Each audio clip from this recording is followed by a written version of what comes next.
Hi, this is Jordan Smith from Rapido Trains Inc., and I'm here today to bring you the all-new product announcements that we announced earlier this month at our open house at the Illinois Railway Museum. Now, we know we've been getting a lot of requests for more Janet content in our videos, so we've decided to film in our office today. We hope this helps.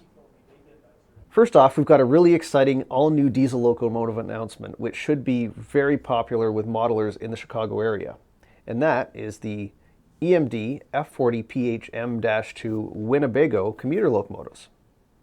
Despite being responsible for the retirement of fan favorite XBN E9s, the F40PHM-2s have created a similarly iconic look for themselves, hauling commuters in the Windy City for the past 30 years. Nicknamed Winnebagos for their similar appearance to the recreational vehicle, these were the last F40s ever built by EMD. The F40PHM-2s were delivered with standard Metra and RTA features, including Nathan P5A horns, dual gyro lights with clear and red targets, ditch lights, dual rooftop air conditioners and straddle lights, and pilot plows. The locomotives that returned from rebuild featured a redesigned cab door, front snowplow, single rooftop APU strobe, PTC antenna arrays, and the new faded scheme. But wait, we can't forget one special F40PHM-2, the number 211. In 2019, this unit received a special CB&Q, or Chicago, Burlington, and Quincy inspired heritage scheme, and we're proud to include this locomotive on the first run. Some of the features of the F40PHM-2 include the correct Winnebago style front, dual rooftop air conditioners, extensive underbody piping, conduit, and reel wire grab irons, fully operating light packages including working gyro light, straddle light, or strobe light where appropriate, plus ditch lights, PTC antenna array where appropriate, see-through etched metal radiator grills and dynamic brake grills, full cab interior painted in the correct colors, correct pilot plow or snow plow per model. Models will also come in either DC silent or DCC sound versions, which will be equipped with an ESU V5 lock sound decoder. These models will also feature Rapido's improved 5-pole skew-wound motor with silky smooth drive. Second up today, we have another exciting HO scale locomotive announcement, and this one is probably one of the most requested locomotives we have on our list, and that's the second release of our Amtrak NPCU, or non-powered control units. In this run, we have not only new road numbers, but we have some new paint schemes as well. In the mid-1990s, Amtrak began a rebuild program to convert retired F40PH locomotives into non-powered control units by removing the prime movers. This allowed the locomotives to be used for baggage service with a full concrete floor added to the locomotives. These NPCUs allow for push-pull service and eliminated the need to turn trains at terminals or to run locomotives at both ends of the train. The locomotive engineer controls the locomotive from the cab of the NPCU, much like purpose-built cab cars found on many commuter operations. Used on regional trains, these cabbages, as they've been coined by rail fans, can be seen anywhere from California and Washington State on the West Coast to the Midwest in Chicago, and even as far east as Maine on the Downeaster. The majority of the NPCU fleet remains in service today. In addition to the new road numbers for the first release paint schemes, we are excited to announce the much-requested Amtrak Veterans NPCUs number 9208 and 9221 for the first time, and also a new version of the Downeaster NPCU as well. So let's look at some of the detail features on our NPCU models. Some of the features of our NPCU include accurate enlarged marker lights with supplementary air reservoirs and K5LA horn, operating flashing ditch lights, operating strobe lights and marker lights where appropriate, user-controlled operating number boards, separately applied handrails and metal grab irons installed at the factory, Rapido's proven 5-pole skew-wound motor with silky smooth drive system, and many other prototypically correct features. Paint schemes in this release include Amtrak Phase 3 in new road numbers, Amtrak Phase 5, Amtrak Phase 5 Downeaster, and the Amtrak Salutes Our Veterans NPCUs in the 2 road numbers previously mentioned. So one of the questions we always get about the NPCU is, why have we included a motor with the model? And the truth is, removing the motor the cost is actually pretty negligible and it will only save a few bucks. So we include the motor in there as the chassis is pretty much already set up for it.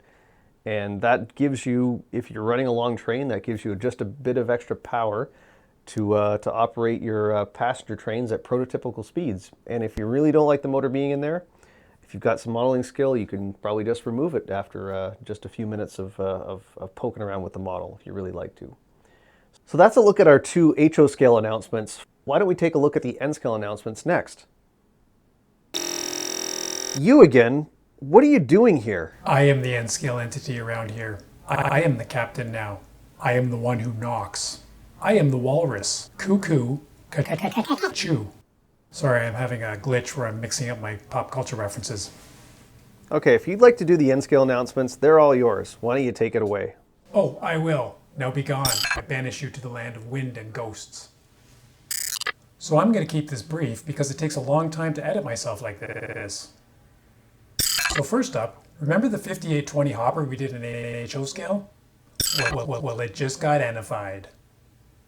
Starting in the late 70s and continuing through the early 90s, these cars were built at Progore's plant in hoity-toity Oakville, Ontario, for the purpose of hauling plastic pellets, because everything is made of plastic, including these plastic pellet hoppers. So the plastic pellets used to make these plastic pellet hoppers were themselves hauled by plastic pellet hoppers, except they weren't made of plastic, they were made of metal.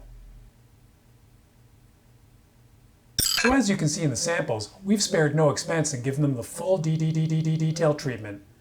Fully detailed end cage and brake gear, etched metal walkways, 3 different hatch styles, 2 outlet gate styles, and because it ain't the 1970s anymore, body mounted couplers and metal wheel sets. And we'll be offering these beauties in exactly the same paint schemes as its HO big brother, including the extra special fancy schmancy solid blue Procore demonstrator car exclusive to Spring Creek model trains. If your modeling era is between the late 70s and right now, you need these on your layout. Next up is another reduced size HO scale model, the Santa Fe Mechanical Reefer. I said reefer. What are you laughing at? Our model represents the RR56 built in 1955, as well as the RR60 and 61 built in 1958. So the 56 is from 55 and the 60 and 61 are from 58. Got it? Good. As you can see, these will be offered in numerous paint schemes. About 107 in total by the looks of it. Each with a different slogan and famous Santa Fe passenger train name. These are super detailed as well, what with all the underbody piping and various doohickeys. And we've even gone so far as to include etched metal see-through grills that reveal the itty-bitty teeny-tiny diesel generator inside. Sheer lunacy, I tell you. Lunacy. Anyway, these cars lasted in one form or another well into the 1970s and a little bit beyond, which is apparently where some manufacturers live by not including metal wheel sets and body-mounted couplers on their models. The 70s were good for music, cars, and hair, not for model train standards. For the love of Pete, get with the times. By the way, I'm well aware of the irony in that last statement in that I am currently portraying a pop culture icon that hasn't been relevant for 35 years. But in case you didn't hear, Max is coming back. And so is Jordan. Bye now. Password 123. Why on earth is there a picture of Jason on Janet's login screen? I don't know. Oh well. Next, we've got a couple of teaser announcements that we're going to be fully launching later this year. First off, we have the next run of our E-units, and that is the unique head-end powered equipped units. Now, we haven't announced all of the road names as of yet, but stay tuned for that. They will be coming in the next couple months, and including in that will be the Burlington Northern Commute HEP units that were actually retired when the F40PHM-2s arrived in the early 90s. Now, with all these exciting commuter announcements for Chicago, naturally the next step is the unique Chicago Bud Gallery cars. These were built for pretty much all of the railroads in the Chicago area in the 1950s and 60s and into the 70s as well. And in this first run, we will be including the CB&Q cars, which also went to RTA and later Metra. And many of these cars can still be seen today on lines in the Chicago area. Now, a lot of people are going to be asking, why are we not doing the Milwaukee Road and the Rock Island cars at the same time? So these cars were actually quite a bit different in a lot of subtle ways than the CB&Q built cars. But rest assured, if the first run is successful, and we're pretty sure it will be, we'll be looking at doing that version in the future as well. So get your orders in once we fully launch later this year, and we will get this exciting project underway. So thanks for joining me and my friend Max for this quick look at all of our new product announcements from our open house at the Illinois Railway Museum earlier this month. We had a great time at the museum. We got to see lots of cool stuff, and maybe there's something else that we'll be working on in the future that will be relevant to what we saw at the museum.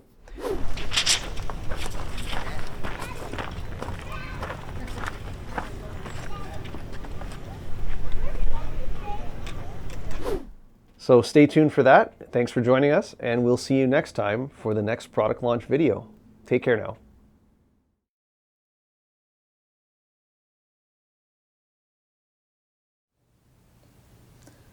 So I'm going to keep this brief because it takes a long time to edit myself like this.